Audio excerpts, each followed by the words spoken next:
তাহলে সাহারির আজান হয়ে গেছে, আজান দেওয়ার সময় আপনি হয়তো ঘুম ভাঙে নাই, একদিন সিয়াম পালন করতে পারেন নাই। খুব ভালো করে মনে রাখবেন এই মাসালাগুলা। সিয়াম পালন করতে আপনি নিয়ত করে ঘুমিয়েছেন, কিন্তু আপনি সাহারিতে জাগ্রত হতে পারেন নাই, ফজরের আজান হয়ে গেছে। আমাদের অনেক ভাই এবং অনেক বোনেরা ভাবে আজকে কি রোজা থাকবো, আজকে কি সিয়াম থাকলে আমার সিয়ামটা হবে, কি ভাবে না এভাবে মনে রাখার চেষ্টা করবেন। ওই যে নিয়ত করে ঘুমিয়েছিলেন, যদি আপনি সাহারি করতে নাও পারেন আপনি সিয়াম রেখে দিবেন, আপনার সিয়াম হয়ে যাবে ইনশাআল্লাহ। আপনাকে কষ্ট পাওয়ার কিছু নাই। না খেয়েছেন কিন্তু সিয়াম রেখে দিয়েছেন, সিয়াম হয়ে যাবে, রোজা হয়ে যাবে ইনশাআল্লাহ। মনে রাখবেন ইনশাআল্লাহ ওই দিন সিয়াম ভঙ্গ করবেন না, সিয়াম ভেঙে ফেলবেন না, সিয়ামকে কন্টিনিউ করবেন। যদিও সাহারিতে বারাকা আছে, অনেকেও স্বেচ্ছায় সাহারি করে না, এটা করা থেকে বিরত থাকবেন। মনে রাখার চেষ্টা করবেন সাহারিতে বারাকা আছে, সাহারি করার চেষ্টা করতে হবে ইনশাআল্লাহ। এখানে আরেকটা কথা বলে দেই, সাহারি করতে করতে মাইকে যখন ঘোষণা হয় নাওয়াইতু আন আসুমা গাদান মিন শাহরি রমাদানাল মুবারাক ফারাদাল্লাকা ইয়া আল্লাহ ফাতাকাব্বাল মিন্নি ইন্নাকা আনতাস সামিউল আলিম, নিয়ত করা শেষ, আর কেউ খেতে পারবেন না। কি বলে কিনা? তার মানে নিয়ত করা শেষ, সাহারির টাইম শেষ, খাওয়া যাবে না। প্লেটে যেভাবে আছে ওভাবে, পানিও খেতে দেয় না। এটা হলো ভুল মাসালা।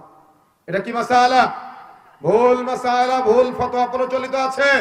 আপনার প্লেটে যতটুকু খাবার আছে যত দ্রুত সম্ভব ওটা শেষ করে নেবেন, খাবার নষ্ট করবেন না। মনে থাকবে ইনশাআল্লাহ প্লেটে যতটুকু খাবার আছে অল্প পরিমাণে খাবারটা দ্রুত শেষ করে আপনি পানিও খেয়ে নেবেন ইনশাআল্লাহ। খাবারটা আপনি নষ্ট করবেন, এটা আল্লাহর নবীর শেখানো পদ্ধতি। আর আপনার পদ্ধতি হলো কড়াকড়ি। ইসলামী শরীয়তে এই শিক্ষাটা দেয় নাই। ইসলামী শরীয়তের শিক্ষা হলো সাহারি করতেছেন, টাইম শেষ হয়ে গেছে, যত দ্রুত সম্ভব খাবারটা ফিনিশ করে আপনি সম্পূর্ণ করার চেষ্টা করবেন। ইসলাম আপনাকে সুযোগটা দিয়েছে, আপনি কেন সুযোগটা নেবেন না? কেন আপনি সুযোগ নেবেন না? সুযোগটা নেবেন ইনশাআল্লাহ। অনেকে সিয়াম পালন করে দেখা যাচ্ছে যে প্রথম 2-1 দিন 2-5 দিন একটু সমস্যা হয়, যে সিয়াম পালন করা অবস্থায় কিছু খেয়ে ফেলে। কিছু খেয়ে ফেললেই ভাবে যে আমি তো খেয়ে ফেললাম, আমার রোজাটা কি আজকে হবে, কি ভাবে কিনা? কিন্তু আল্লাহর নবী বলছেন আপনি যে খান এটা আপনি নিজে খান নাই, এটা আপনাকে আল্লাহ খাওয়াইছে। সুবহানাল্লাহ। এমনকি এ ব্যাপারে স্পষ্ট মাসালা হলো, যদি কেউ ভুল করে একেবারে পেট পরিপূর্ণ করেও খেয়ে ফেলে, আল্লাহর নবী বলেছেন যে মুহূর্তে জানতে পারবে ওই মুহূর্তে খাবার বন্ধ করে দিবে, তার সিয়াম ভাঙার দরকার নাই, তাকে স্বয়ং আল্লাহ খাওয়াইয়েছেন, তার সিয়াম কমপ্লিট হয়ে যাবে ইনশাআল্লাহ। তাহলে সমাজে ভুল মাসালা প্রচলিত আছে যে যদি কেউ একবার খেয়ে ফেলে তাহলে তাকে সিয়াম পালন করতে দেয় না, সিয়াম ভেঙে ফেলতে বলে। এটা হলো ভুল ফতোয়া, ভুল মাসালা। মনে থাকবে ইনশাআল্লাহ। তাহলে যদি আপনি সিয়াম পালন করা অবস্থায় ভুলবশত কোনো কিছু খেয়েও ফেলেন তাহলে মনে করবেন এটা আপনাকে আল্লাহ খাওয়াইছে, যখনই স্মরণে আসবে তখনই খাওয়া বন্ধ করে দিবেন ইনশাআল্লাহ। প্রিয় বন্ধুরা আমার, তাহলে সাহারি সংক্রান্ত এবং সাহারির পরে যদি কেউ সিয়াম পালন করা অবস্থায় কোনো কিছু খায়, এ প্রসঙ্গে আমরা কয়েকটি কথা বললাম। এখন আসুন, মাহে রমজানে সাহারির সময় একটা নিয়তকে একটু কড়াকড়ি ভাবে পড়ানো হয়। সেই নিয়তটা আমি একটু আগে বলেছিলাম, শুনছেন আপনারা? অনেকের মুখস্থ আছে। বিভিন্ন মসজিদ গুলাতে মাইকে মাইকে এই নিয়ত বলা হয় কিনা? কিন্তু আমি আজকে বলে যাচ্ছি, রমজানের এই নাওয়াইতু শিরোনামে নিয়ত, ফরজ সালাতের এক নিয়ত, সুন্নত সালাতের এক নিয়ত, ফরজ সিয়ামের এক নিয়ত, তারাবির সালাতের এক নিয়ত, জানাজা সালাতের এক নিয়ত, ইস্তেসকা সালাতের এক নিয়ত, ইস্তেখরা সালাতের এক নিয়ত, বা পৃথিবীতে একমাত্র হজ্জের নিয়ত ব্যতীত যত ইবাদতের নিয়ত মুখে উচ্চারণ করে পড়া হয়, একটা নিয়ত আল্লাহর নবী শিখায় নাই। বলেন, যদি আল্লাহর নবী শিক্ষা না দেয় তাহলে সেটা সুন্নত হবে না বিদআত হবে? বিদআত হবে না? কিন্তু আমাদের সমাজে অনেক মাদ্রাসাগুলোতে বাচ্চাদেরকে পিটিয়ে পিটিয়ে নিয়ত মুখস্থ করানো হয়, যেটা জুলুম করা হয় বাচ্চাদের সাথে। এটা চলবে না। বাচ্চাদেরকে আপনি নিয়ত করা শিখাবেন, নিয়ত মুখস্থ করানো দরকার নাই। একটা নিয়ত আল্লাহর নবী মুখে উচ্চারণ করে পড়তেন, সেটা হলো একমাত্র হজ্জের নিয়ত। হজ্জের নিয়ত ব্যতীত পৃথিবীতে অন্য কোনো ইবাদতের নিয়ত আল্লাহর নবী মুখে উচ্চারণ করে পড়ে নাই। আল্লাহর নবী পড়ে নাই, আমার পড়ার দরকার আছে? আল্লাহর নবী যেটা গুরুত্ব দেয় নাই, আল্লাহর নবীর কাছে যেটার প্রয়োজনীয়তা নাই, আমি কেন ওটাকে প্রয়োজন মনে করলাম? সুতরাং মাইকের আওয়াজ যত দূর যাচ্ছে, পৃথিবীতে হজ্জের নিয়ত ব্যতীত যত নিয়ত মুখে উচ্চারণ করে পড়া হয়, সালাত, সিয়াম, দান, সাদাকা বা অন্যান্য ইবাদতের ক্ষেত্রে যত নিয়ত মুখে উচ্চারণ করে পড়া হয়, একটা নিয়তের ভিত্তিও কোরআন সুন্নায় নাই। আপনি যাচাই বাছাই করে দেখেন, আসলেই নাই। যেহেতু নাই, আপনি যদি আমল করেন সুন্নত মনে করে, তাহলে নেকির পরিবর্তে বিদআত হবে। আর বিদআত করলে আল্লাহর নবীকে অপমান করা হয়, আল্লাহর নবীকে অপমান করলে নেকি হয় না, বরং গুনাহ হয়। এই জন্য মুরব্বী চাচারা, কষ্ট পাওয়ার দরকার নাই। অনেকে ভাবে আমার তো নিয়ত মুখস্থ নাই, আমার কি রোজা হবে? ভাবে অনেকেই। নিয়ত মুখস্থ করার দরকার নাই, নিয়ত পড়তে হয় না, নিয়ত করতে হয়। কি করতে হয় বলেন তো? নিয়ত করতে হয়, নিয়ত পড়তে হয় না। নিয়ত পড়তে হয় একটা, সেটা হলো হজ্জের নিয়ত, যে নিয়তটা আল্লাহর নবী পড়েছিলেন। কথা কি মনে থাকবে ইনশাআল্লাহ? তাহলে এখন আসুন আমরা সাহারির এই মুহূর্তটা ক্যাপচার করলাম। এর মাঝে একটা বিষয় মিস্টেক করে ফেললাম। যখন মাহে রমাজান নিকটবর্তী হয়, অত্যন্ত ফজিলতপূর্ণ কয়েকটা হাদিস একটু আপনাদেরকে শুনিয়ে দিই। রাসূলুল্লাহ সাল্লাল্লাহু আলাইহি ওয়াসাল্লাম বলেছেন, মান সামা ইয়াওমান ফি সাবিলিল্লাহি বা'দাল্লাহু ওয়াজহাহু আনিন নারি 70 খরিফা। যে ব্যক্তি আল্লাহর সন্তুষ্টির জন্য একটা সিয়াম পালন করবে, আল্লাহ সুবহানাহু ওয়া তাআলা তার থেকে জাহান্নাম 70 বছরের বাদ দূরে সরিয়ে দিবে। সুবহানাল্লাহ। তাহলে সিয়াম পালন করতে হবে না হবে না? সিয়াম পালন আপনি করবেন ইনশাআল্লাহ। ফরজ সিয়াম পালন করবেন, সপ্তাহে সোমবার বৃহস্পতিবারে সিয়াম পালন করবেন। আরবি মাসের 13, 14, 15 তারিখ আইয়ামে বীজের নিয়তের সিয়াম পালন করবেন ইনশাআল্লাহ। যত সিয়াম পালন করবেন, প্রত্যেকটা সিয়ামের বিনিময়ে আপনি এই ফজিলত পাবেন। এছাড়া রমজানকে উদ্দেশ্য করে আল্লাহর নবীর মৌলিকভাবে 3টা হাদিস পাওয়া যায়। মান সামা রমাদানা মান কামা রমাদানা মাইয়াকুম লাইলাতুল কদরে। 3টা হাদিসের 2টা করে শর্ত দেওয়া হয়েছে, ঈমানান ওয়া ইহতিসাবান। প্রথম হাদিস মান সামা রমাদানা ঈমানান ওয়া ইহতিসাবান, এখানে 2টা শর্ত। দ্বিতীয় হাদিস মান কামা রমাদানা ঈমানান ওয়া ইহতিসাবান, 2টা শর্ত। তৃতীয় হাদিস মাইয়াকুম লাইলাতুল কদরে, এখানেও 2টা শর্ত, ঈমানান ওয়া ইহতিসাবান। আচ্ছা, আল্লাহর নবী বলেছেন গুফিরা লাহু মা তাকাদ্দামা মিন যামবি, তার পিছনের গুনাহ থেকে তাকে মুক্ত করে দেওয়া হবে। তবে 2টা শর্ত, ঈমান সহকারে নেকির আশায় যদি সিয়াম পালন করে, ঈমান সহকারে নেকির আশায় যদি তারাবি বা তাহাজ্জুদের সালাত আদায় করে, ঈমান সহ নেকির আশায় যদি কদরের রাত্রি জাগ্রত হয়ে ইবাদত করে। ঈমানই নাই, নেকির আশাই নাই, সিয়াম পালন করে লাভ হবে? ঈমানই নাই, নেকির আশাই নাই, তারাবি সালাত আদায় করে লাভ হবে? ঈমানই নাই, নেকির আশা নাই, কদরের রাত্রি জাগ্রত হয়ে ইবাদত করলে কোনো ফায়দা আছে? তাহলে কি করতে হবে? আগে শর্ত কি? ঈমান। ঈমান অনয়ন করতে হবে, ঈমানান ওয়া ইহতিসাবান। নেকির আশা থাকতে হবে, অন্তরে ঈমান থাকতে হবে। তার মানে কোন পাপ কাজ যদি আপনি করে ফেলেন, অন্তর ধাক্কা দিবে যে এটা পাপের কাজ, অন্তর ধাক্কা দিবে এটা গুনাহের কাজ। কিন্তু আপনি পাপ করেন, কিন্তু অন্তর ধাক্কা দেয় না, মনে করতে হবে ঈমানের দুর্বলতা আছে। কথা কি বুঝতে পেরেছেন? কি মনে করতে হবে? যে ঈমানের দুর্বলতা আছে। তাহলে ঈমানের সজীবতা ফিরিয়ে নিয়ে আসার জন্যই কি মাহে রমজান আমাদের নিকটবর্তী হয়। তাহলে আমাদের ঈমানের চর্চা করতে হবে, প্লাস নেকির আশা থাকতে হবে। আমি সিয়াম পালন করব, আমার জীবনের পিছনে সমস্ত গুনাহের কাফারা হয়ে যাবে সিয়াম। কথা কি মনে থাকবে ইনশাআল্লাহ? সিয়াম পালন করব, প্লাস পাশাপাশি আমি রাতের সালাত তারাবি বা তাহাজ্জুদের সালাত আদায় করব। আমার এই সালাতটা আমার পিছনের গুনাহ থেকে আমাকে মুক্ত করে দিবে। তবে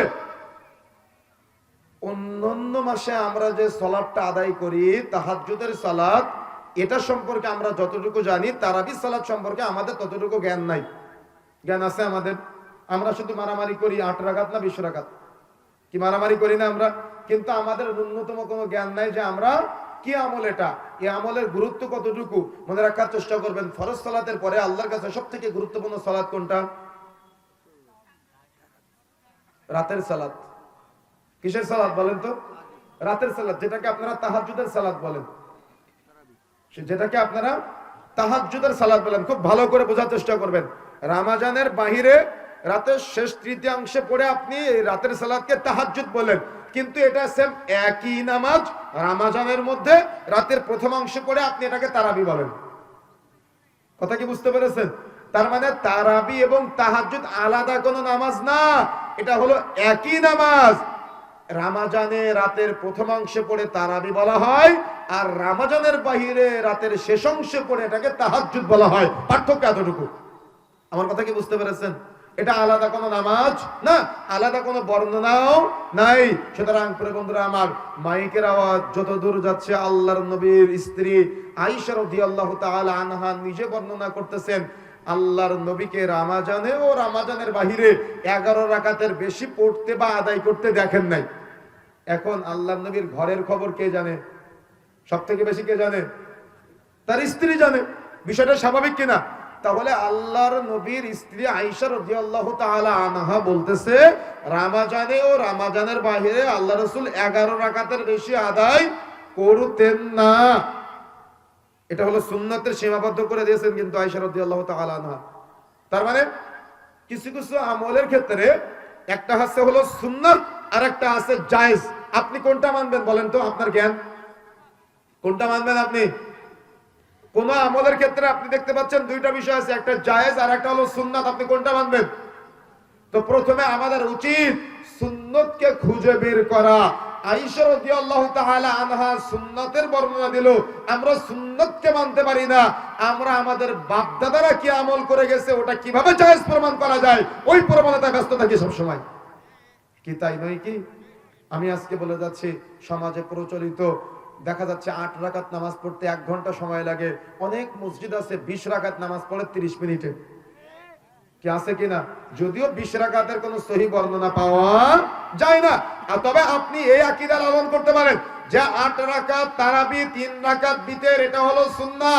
তবে রাতের সালাত বা অন্যান্য সময় সুন্নাত সালাত মাসনা মাসনা 2 রাকাত করে আদায় করা যায়, এটা জায়েজ। তবে আপনি 20-এ গিয়ে সীমাবদ্ধ করে দিতে পারবেন না। কথা কি বুঝতে পেরেছেন? আল্লাহর নবী সাল্লাল্লাহু আলাইহি সাল্লাম 20 রাকাত পড়েছেন তারাবির বা তাহাজ্জুদের সালাত, এ মর্মে পৃথিবীতে কোনো সহিহ বর্ণনা আপনি দিতে পারবেন না, নাই, প্রমাণ নাই। কিন্তু সমাজে চলতেছে কেন? কথা একটাই, বেশি আমল করলে অসুবিধা কি? কিন্তু সুন্নত কিনা এটা আমরা যাচাই বাছাই করার প্রয়োজন মনে করলাম না। সুতরাং আমল অল্প হোক কিন্তু আমলটা সুন্নাহ পদ্ধতিতে হোক, আল্লাহর নবীর পদ্ধতিতে হোক। কথা মনে থাকবে ইনশাআল্লাহ। তাহলে তারাবি বা তাহাজ্জুদের সালাত একই সালাত, এটা আলাদা কোনো সালাত নয়। রমজানের রাতের প্রথম অংশ পড়ে এটাকে বলা হয় তারাবি, রাতের শেষ তৃতীয়াংশ পড়লে এটাকে বলা হয় তাহাজ্জুদ। রমজানের বাইরে আল্লাহর নবী 11 রাকাতের বেশি আদায় করতেন না। সুতরাং আমরা সুন্নাত অনুযায়ী 11 রাকাত তারাবি এবং ভিতরের সালাত কমপ্লিট করার চেষ্টা করব। মনে থাকবে ইনশাআল্লাহ? কথা বলে মনে থাকবে ইনশাআল্লাহ? এটা হলো সুন্নাতের সীমাবদ্ধ থাকার চেষ্টা করতে হবে। কিন্তু আমরা সুন্নতের চেয়ে ওই পূর্ব যুগের ব্যক্তিরা, পূর্ব যুগের ওলামায়ে কেরাম, পূর্ব যুগের বাপদাদারা কি আমল করেছে ওটাকে আমরা প্রায়োরিটি বেশি দেওয়ার চেষ্টা করি। তার মানে সুন্নতের থেকে আমরা গুরুত্ব দেই পূর্ব যুগের ব্যক্তিদের আমলকে। কি তাই নয় কি? তাই নয় কি? বিষয়টা চলতেছে না সমাজে এভাবে। সুতরাং আপনি 20-এ গিয়ে সীমাবদ্ধ যে করলেন, এই সীমাবদ্ধকে আল্লাহর নবী করেছেন। প্রশ্ন রেখে গেলাম, আপনি একটু খুঁজে বের করার চেষ্টা করেন।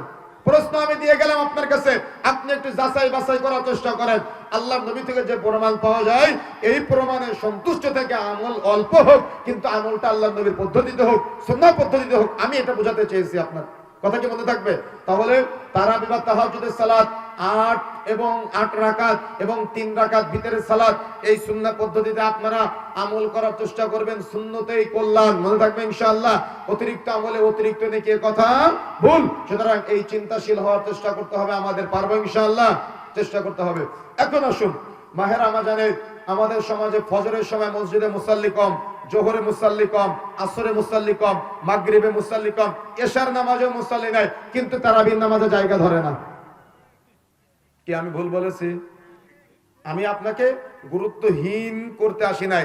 আমি বুঝাতে চেয়েছি তারাবি সালাতের থেকে ফরজ সালাতের গুরুত্ব বেশি। তারাবি সালাতে যায় না করলে আপনি গুনাহগার হবেন না, কিন্তু ফরজ সালাতে যায় না করলে আপনি গুনাহগার হবেন। সমাজে প্রচলিত আছে তারাবির নামাজ না পড়লে রোজা হবে না, এটা ভুল মাসালা। তারাবি আলাদা ইবাদত, সিয়াম আলাদা ইবাদত, রাতের সালাত আলাদা ইবাদত, সিয়াম রোজা আলাদা ইবাদত, একটার সাথে আরেকটা সম্পৃক্ততা নাই। রমজান মাসে কিয়ামুল লাইল তারাবি বা তাহাজ্জুদের সালাত আদায় করলে পিছনের গুনাহ মাফ করে দেওয়া হয়, ফজিলত পাওয়া যায়, কিন্তু একটা আদায় না করলে আরেকটা হবে না। এটা হলো ভ্রান্ত কথা, এটা কোরআন সুন্নাহর সাথে কোনো সম্পৃক্ততা এই কথার, এই মাসালার নাই। বরং আপনি যদি ফরজ সালাত আদায় না করেন তাহলে আপনার সিয়াম ভঙ্গ হওয়ার সম্ভাবনা আছে, ওলামায়ে কেরাম বলেছেন। কিন্তু আপনি ফরজ সালাত আদায় করেন না, আপনি কি করলেন? তারাবির সালাতকে এত বেশি গুরুত্ব দিলেন। এশার নামাজে মুসল্লি 10 জন, তারাবির নামাজে মসজিদে জায়গা ধরে না। তাহলে আপনার বিষয়টা কেমন হয়ে গেল? এটা কি জ্ঞানের স্বল্পতা নয়? কি মনে হয় আপনার কাছে? এটা কি জ্ঞানের স্বল্পতা নয়? আমি আপনাকে আমলে অনুৎসাহ প্রদান করি নাই, আমি বোঝাতে চেয়েছি সুন্নতকে যেমন গুরুত্ব দিয়েছেন তার থেকে বেশি গুরুত্ব দেন ফরজ সালাতকে। কথা মনে থাকবে ইনশাআল্লাহ। সারা রমজান সিয়াম পালন করে ঈদের দিন সকালে যদি ফজরের নামাজ না হয় তো আমরা কেমন মুত্তাকি? সারা রমজান দাড়িটা লম্বা করে ঈদের দিন সকালে রাসূলের সুন্নাত দাড়ি কেটে ফেললাম, তাহলে আমরা কেমন মুত্তাকি? সারা রমজান বিড়ি সিগারেট গুল তামাক জর্দা ছেড়ে দিয়ে ঈদের দিন সকালে সবার সামনে সেবন করতেছি, তাহলে আমরা কেমন মুত্তাকি? বিষয়টা এমন হয়ে গেল না? ফাসেক হয়ে গেলাম না? সুতরাং প্রিয় বন্ধুরা আমার, আমাকে আপনাকে বিষয়টা উপলব্ধি করার চেষ্টা করতে হবে। মাহে রমজানে আমরা যেন তারাবির সালাতকে বেশি গুরুত্ব দিতে গিয়ে আমরা যেন ফরজ সালাতকে বাদ দিয়ে না ফেলি। ফরজ সালাত আদায় না করলে আপনি গুনাহগার হবেন, কিন্তু তারাবির নামাজ না পড়লে আপনি কিন্তু গুনাহগার হবেন না। আপনার সিয়াম নষ্টও হবে না, কিন্তু ফরজ নামাজ না পড়লে আপনার গুনাহ হবে। এজন্য ফরজ সালাতকে বেশি গুরুত্ব দিবেন। প্রিয় বন্ধুরা আমার, মাইকের আওয়াজ যত দূর যাচ্ছে মনে রাখার চেষ্টা করতে হবে। রমজান মাসে সিয়াম পালনও করতেছেন, নাটকও দেখতেছেন, সিয়াম পালনও করতেছেন, মা বোনেরা সিরিয়ালও দেখতেছেন, আছে কিনা? যখন আজান হয় তখন ঘুমটাটা টেনে দেয়, অন্যান্য সময় বেহায়ার মতো কাপড় চোপড় কোথায় কি আছে দেখভাল করে না। রমজান মাসে রোজা থাকে, অথচ পুকুরে নগ্ন হয়ে গোসল করে বাড়িতে হাঁটতে হাঁটতে আসে।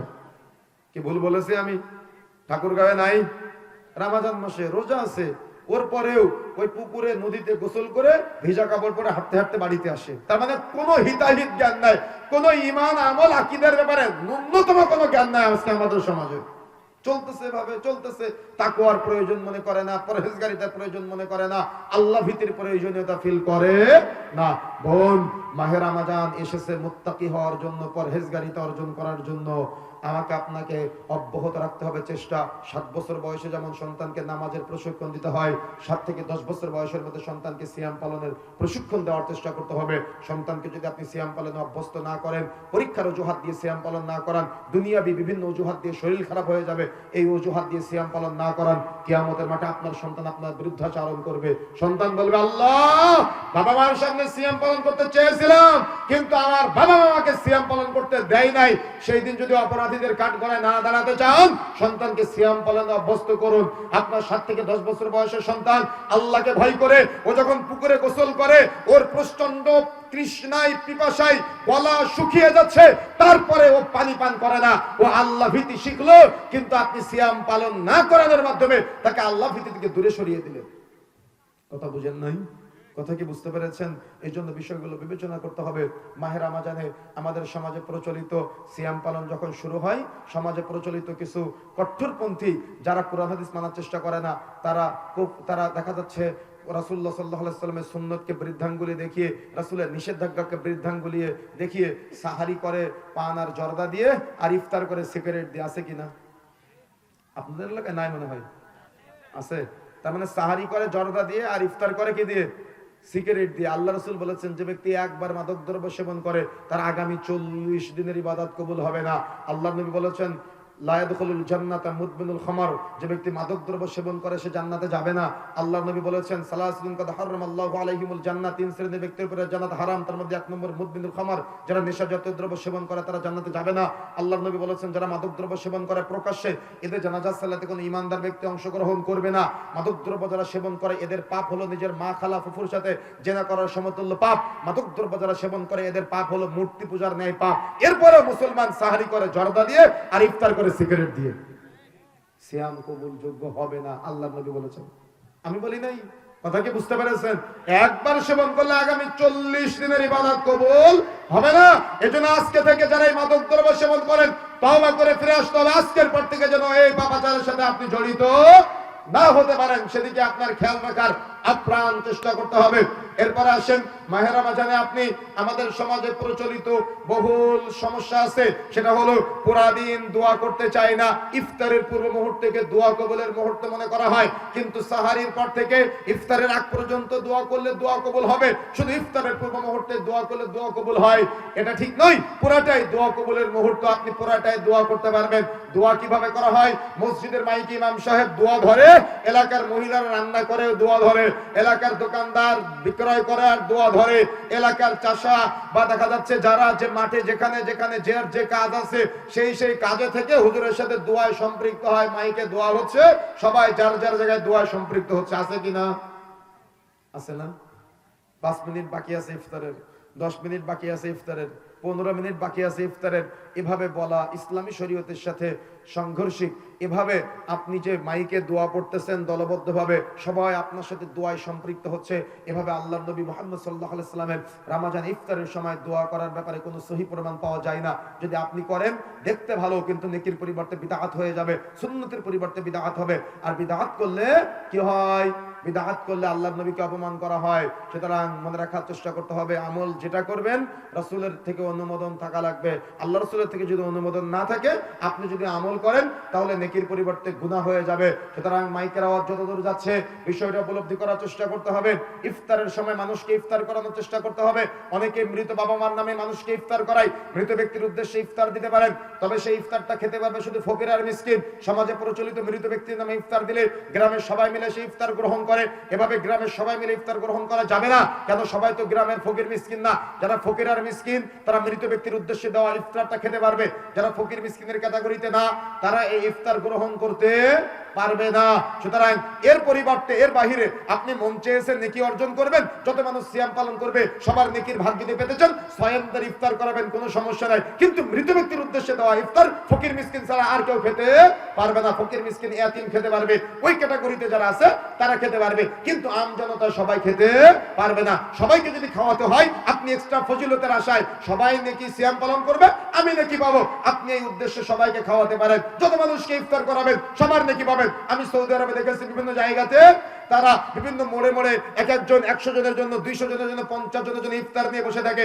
ইফতারের আগ মুহূর্তে যার সবাই ইফতার নিয়ে চলে যায়। মসজিদে মসজিদে ইফতারের আয়োজন করা হয়। কেন? তারা মানুষকে ইফতার করিয়ে প্রশান্তি পায়। আমাদেরও চেষ্টা করতে হবে মানুষকে ইফতার করানোর জন্য, মানুষকে খাওয়ানোর জন্য। বেশি বেশি যত খাওয়াবো তত আমরা আল্লাহর নৈকট্যশীল বান্দাদের অন্তর্ভুক্ত হতে পারবো, তত আমাদের হৃদয় প্রশস্ত হবে ইনশাআল্লাহ। পারবো ইনশাআল্লাহ, চেষ্টা করতে হবে আমাদের। এখন আসেন, মাহে রমজান চলমান, মাহে রমজানের আপনি ইবাদত বন্দেগী করতেছেন। এর মাঝখানে একটা কথা বলে দেই, মাহে রমজান নিকটবর্তী হলে সমাজে প্রচলিত বিভ্রান্তি আছে, সৌদি আরবের সাথে রোজা শুরু করব না নিজের দেশে রোজা শুরু করব, আছে কিনা? মনে রাখার চেষ্টা করতে হবে। আপনি বর্তমান যেখানে আছেন এই অবস্থানরত জায়গায় যদি দুইজন সাক্ষী সাক্ষ্য দেয় সিয়াম পালনের জন্য চাঁদ দেখেছে, অর্থাৎ রমজানের চাঁদ দেখেছে, আপনি সিয়াম পালনের প্রস্তুতি গ্রহণ করবেন। পৃথিবীতে 3টা দীর্ঘমা রেখায় চাঁদ দেখা যায়, পশ্চিমাদের মাঝে, মিডল ইস্টে আর পূর্বে যারা আছে আমরা আমাদের মাঝে 3টা দীর্ঘমা রেখায় চাঁদ দেখা যায়। আজকে যদি হয় শাবান মাসের 11 তারিখ, মিডল ইস্টে হবে 12 তারিখ, আর পশ্চিমাদের হবে 13 তারিখ। সুতরাং ঐক্য প্রতিষ্ঠা করতে গেলে পশ্চিমাদের ফলো করতে হবে, মিডল ইস্টের না। মিডল ইস্টের নামে নামকরণ করে আপনি বরং ঐক্য বিনষ্ট করে, ঐক্য নষ্ট করে দিচ্ছেন। কথা কি বুঝতে পেরেছেন? সুতরাং যে যে ভূখণ্ডে অবস্থান করছেন, যে যে জায়গায় অবস্থান করছেন, আপনার আশপাশের যারা চাঁদ দেখবে, দুইজন সাক্ষ্য দিলে আপনি